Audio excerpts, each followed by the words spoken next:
네, 안녕하세요. 우리가 지난 동영상에서 2단원을 공부를 했고, 2단원 내용까지는 공부를 다 했는데, 뒤에 있는 어펜딕스 부분을 남겨놓고 마쳤습니다.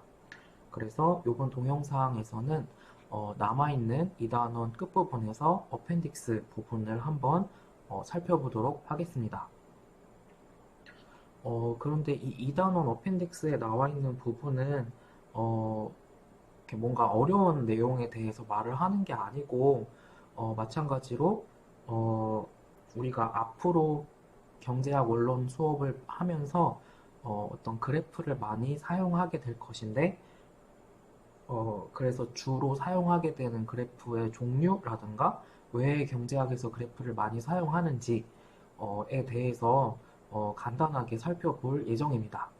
그래서 이곳에서는 뭔가 새로운 것을 공부를 하는 건 없고, 이미 1학년 때나 2학년 때 뭐 기초 수학이나 미적분 뭐 등등의 수업을 들으면서 접했던 것이 이렇게 경제학에서도 응용이 되는구나, 사용이 되는구나 라고 그냥 편하게 들으시면 되겠습니다. 우리 교과서에서는 경제학에서 이렇게 그래프를 사용하는 이유를, 목적을 크게 두 가지로 이렇게 이야기를 하고 있습니다. 아무래도 수식으로 표현을 하기보다 그래프로 표현을 하면, 조금 더 시각적으로 쉽게 이해를 할 수가 있겠죠. 그리고 마찬가지로, 전달하려고 하는 바를 훨씬 더 강력하게 전달할 수 있을 것입니다. 그래서 그냥 경제학에서는 이렇게 우선 첫 번째로 변수가 하나인 그래프와 뒤에서 변수가 두 개 이상인 그래프를 살펴보도록 할 텐데요. 우선 첫 번째, 변수가 하나인 그래프는 이렇게 요런 그래프들 있을 수 있겠습니다. 그림을 통해서 한번 살펴보면 A번과 같은 파이 차트, B번과 같은 바 그래프, C번과 같은 시계열 그래프, 타임 시리즈는 시계열이라고 한국말로는 말을 합니다. 그래서 이런 타임 시리즈 그래프가 있을 수 있겠습니다. 근데 뭐 A에서는 이렇게 파이 모양의 그래프를 이용을 해서 미국의 전체 국가 소득이 어떤 곳으로부터 오는지를 이렇게 비율로 이렇게 각각 표현을 한 것이고, B에 있는 바 그래프는 여기 지금 보시면 네 가지 나라입니다. 요 나라들의 1인당 2014년 소득을 이렇게 어디가 높고 어디가 낮은지 알 수 있도록 이렇게 표현을 한 것입니다. 그리고 C번 그래프는 이렇게 지금 X축이 시간이 있고 Y축이 생산성 지수라는 인덱스입니다. 그래서 시간이 감에 따라서 미국에서의 노동 생산성이 어떻게 변화하는지를 보여주고 있는 것이 되겠습니다. 네, 그래서 이미 1, 2학년 때 이런 그래프들은 많이 보셨죠? 그렇죠? 그리고 이제 변수가 두 가지, 즉 이게 coordinate, 좌표, x, y 이런 좌표를 이용해서 나타내는 사례입니다.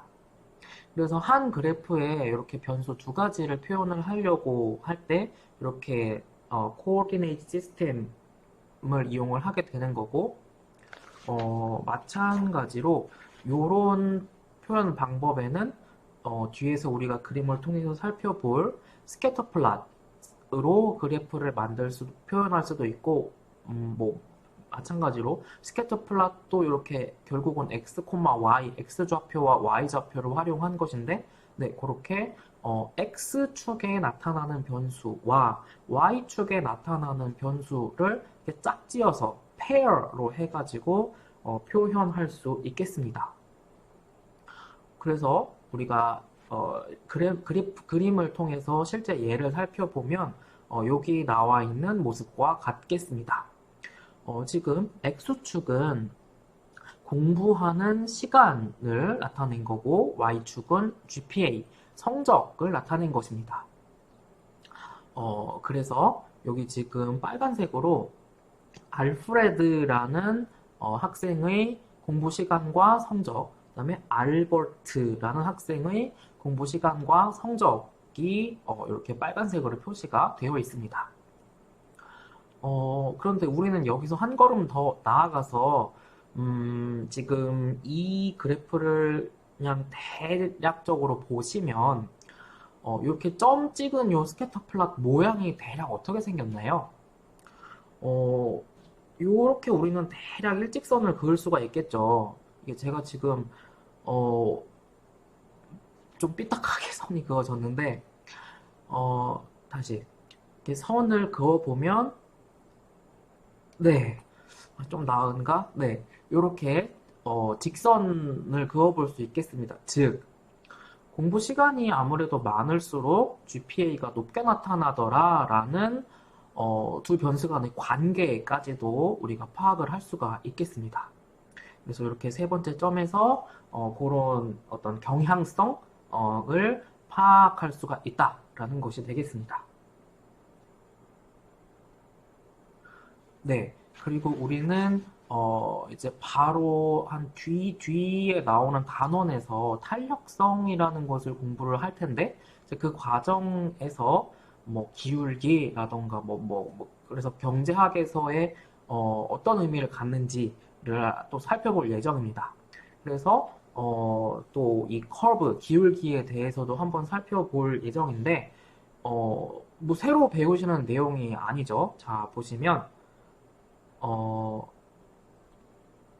여기 지금 우리가 바로 예를 통해서 살펴보면, 이 예는 어떤 것을 보여주고 있는 것이냐면, 엠마라는 학생이 소득이 3만 달러일 때, 4만 달러일 때, 5만 달러일 때, 각각의 때에 대해서 책 한 권, 소설책 한 권의 가격이 10달러일 때, 9달러일 때, 8달러일 때부터 5달러일 때까지 몇 권의 책을 사는지를 이렇게 보여주고 있습니다. 그래서 만약에 소득이 4만 달러인 상황에서 소설책 한 권당 가격이 5달러다. 그러면 총 25권의 소설책을 산다. 반면에 소설책 한 권당 가격이 이렇게 오르게 되면 점점점 사게 되는 소설책의 숫자가 줄어든다. 마찬가지로 소득이 3만 달러일 때와 5만 달러일 때에도 마찬가지로 한 권당 가격이 오르면 총 사게 되는 소설책의 총 권수는 줄어들게 되는 모습이고요. 그리고 이제 또 이 뭐라 그래, X축으로 가면서 한번 살펴보면 소득이 3만일 때보다는 4만일 때 사는 책의 수가 늘어났고 또 3만보다는 5만일 때 또 이렇게 전체적으로 사는 책의 수가 늘어나는 모습도 우리가 살펴볼 수 있겠습니다.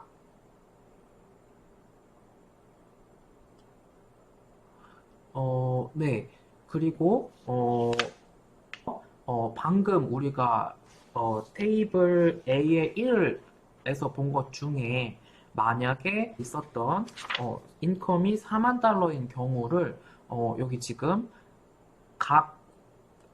지금 소설책 가격이, 한 권당 가격이 이렇게 변함에 따라서 총 몇 권의 소설책을 사게 되는지를 이렇게 코디네이트, 좌표를 통해서 이렇게 찍어 봤더니, 요런, 이제 우리가 나중에 배울 텐데, 디맨드 커브 1번을 얻게 되었습니다. 그래서 지금 보시면 소설책, 뭐 여기 그래프를 통해서도 우리가 더 쉽게 나타날 수 있는, 이게 지금 그래프가 요 직선이 네거티브로 되어 있죠. 기울기가 네거티브로 되어 있기 때문에 소설책 가격이 오를수록 사게 되는 총 소설책의 수는 줄어드는 모습을 이렇게 그래프가 표시를 해주고 있습니다. 잠깐 다시 앞으로 돌아가서 그래서 우리가 바로 이전 화면에서 본 그래프는 이렇게 네거티브 두 가지 변수가 네거티브 관계에 있었던 그래프 이런 모습이었고 아까 GPA와 총 공부 시간의 관계에서 보았던 것처럼 이렇게 플러스 파지티브의 관계라면 이런 모양으로 그래프가 생길 것입니다.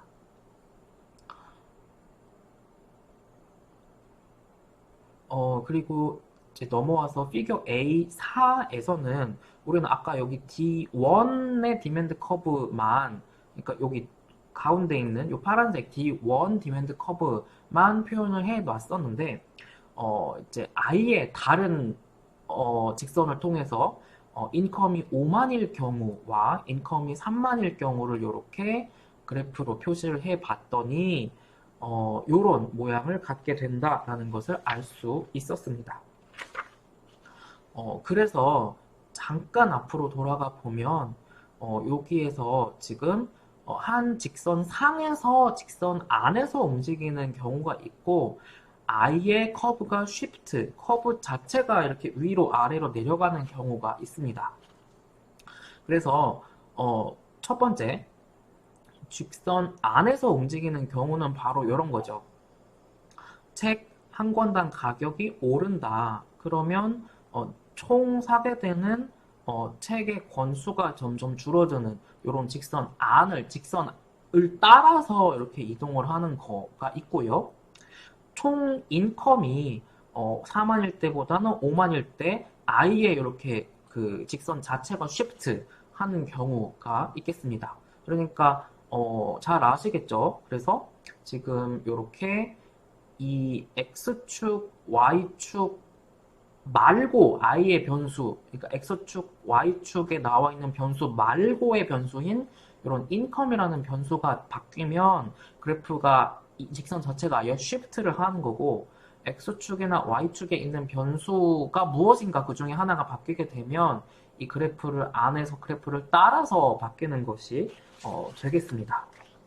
네, 그래서 이미 아시고 계실 텐데 이제 뭐 경제적 상황에서 이렇게 그래프를 쓰는구나 라는 것을 알 수 있었습니다.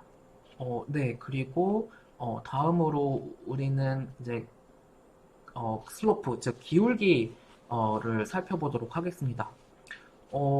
지금 여기 PPT가 제가 요게 요렇게 이제 이어졌어야 되죠. 이렇게 첫 번째랑 두 번째 점이 이어졌어야 되는 건데, 즉 이 슬로프 기울기라는 건 뭐냐면 수직 이동하는 것 대비 수평 이동하는 것의 비율이죠. 즉 X축 변화량 분의 Y축 변화량, 요것을 우리가 이렇게 수학에서 말을 하는 것처럼 기울기라고 합니다.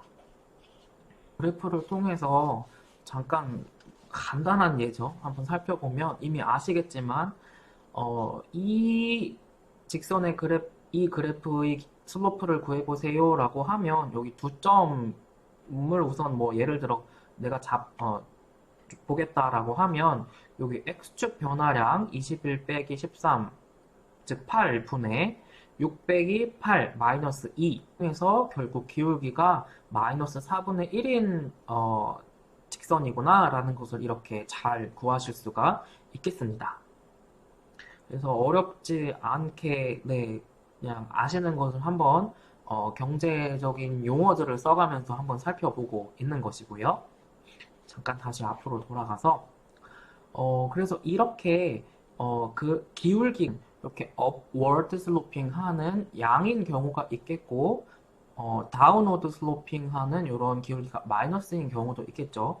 물론 이 플러스인 경우와 마이너스 경우 안에 각각 이제 여기 지금 기울기가 완만한 이런 경우, 기울기가 작은 경우가 있겠고 기울기가 스팁, 급격하게 증가하는 이런 직선이 그래프가 있을 수 있겠습니다.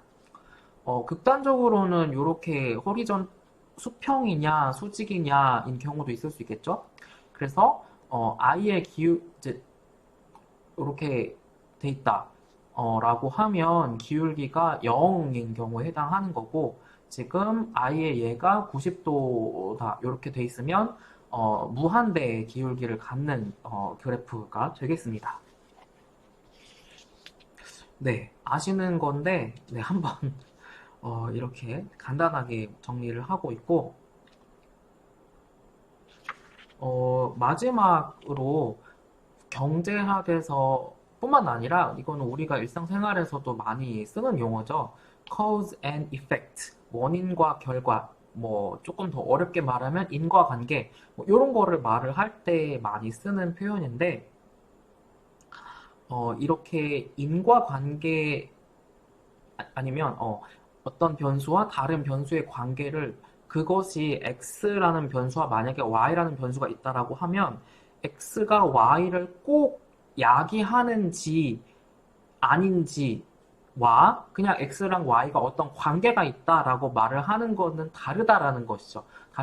다시 말을 하면 어떤 두 변수가 그냥 관계가 있다라고 말을 하는 것과 두 변수가 한 변수를 두 변수가 인과관계에 있다라고 말을 하는 것은 큰 차이가 있다라는 것입니다. 우리 교과서에서 예를 들어서 보여주고 있는 것이 지금 여기서는 지금 x축의 변수에 뭐가 있냐면 집에 있는 총 라이터의 개수가 있고 y축에 암 발생 확률이라는 변수가 있습니다.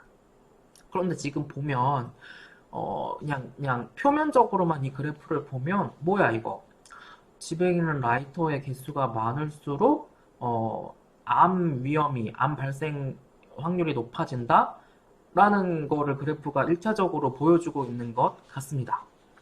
그런데 만약에 어떤 보건복지부 고위공무원이나 그런 어떤 의료계통에 있는 사람들이 보면 그러면 암 발생을 낮추려면 어떻게 하려고 하겠어요?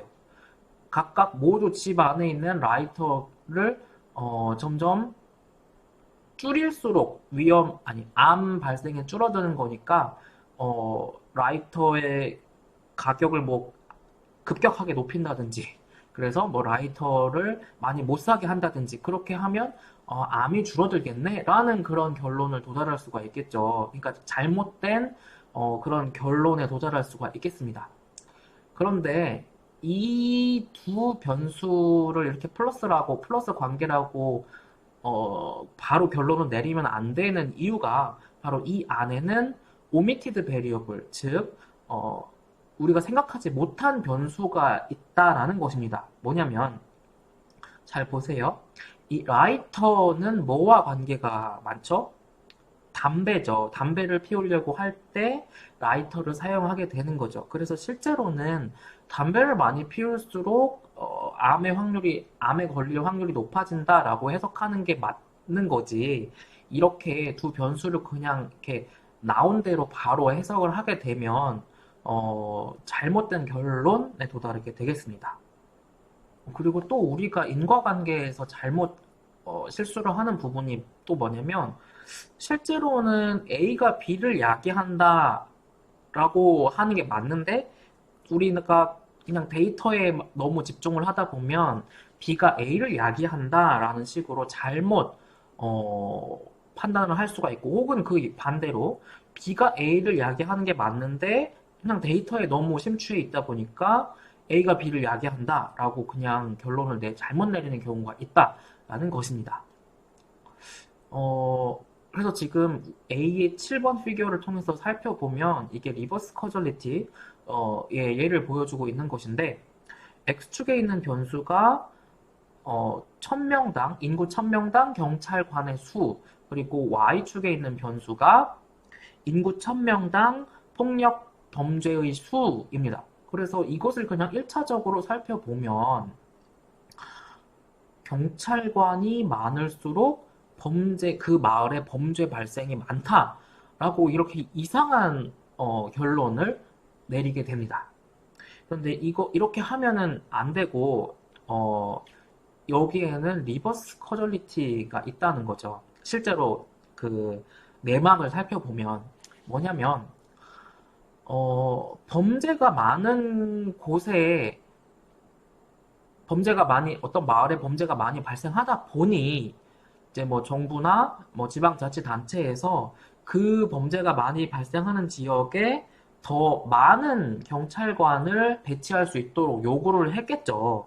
그래서 실제적으로는 범죄가 많은 지역일수록 경찰관이 많이 배치된다라고 해석을 하는 게 맞는 것이지 경찰관이 많은 곳에 범죄 발생이 많다라고 이렇게 거꾸로 해석을 하게 되면 잘못 해석을 하게 되는 것이 되겠습니다.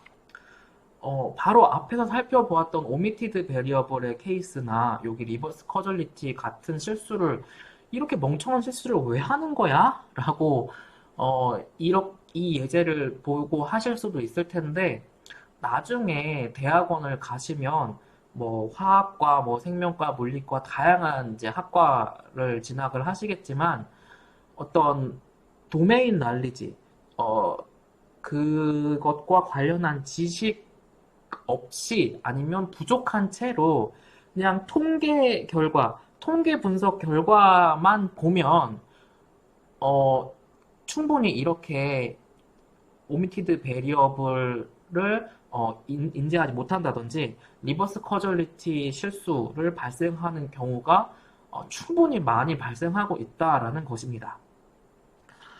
네, 그래서 이번 동영상에서는 이렇게 우리가 간단하게 경제학에서 앞으로 이렇게 그래프를 뭐 많이는 아니고 뭐 자주 사용을 할 일이 있는데 어떻게 경제학에서 그래프가 사용이 되는지를 싱글 베리어블, 투 베리어블 뭐 그런 그래프들 통해서 살펴보았고 또 그래프 직선 상에서 along the line 하는 움직이는 경우와 쉬프트, 아예 쉬프트 하는 경우는 어떤 차이가 있는지를 살펴보았습니다. 또 마지막으로 이 화면에서 오미티드 베리어블과 리버스 커절리티 실수를 저지르는 경우가 가끔 있다라는 것까지도 살펴보았습니다. 네, 그러면 이번 동영상에서는 여기까지 공부하도록 하겠습니다.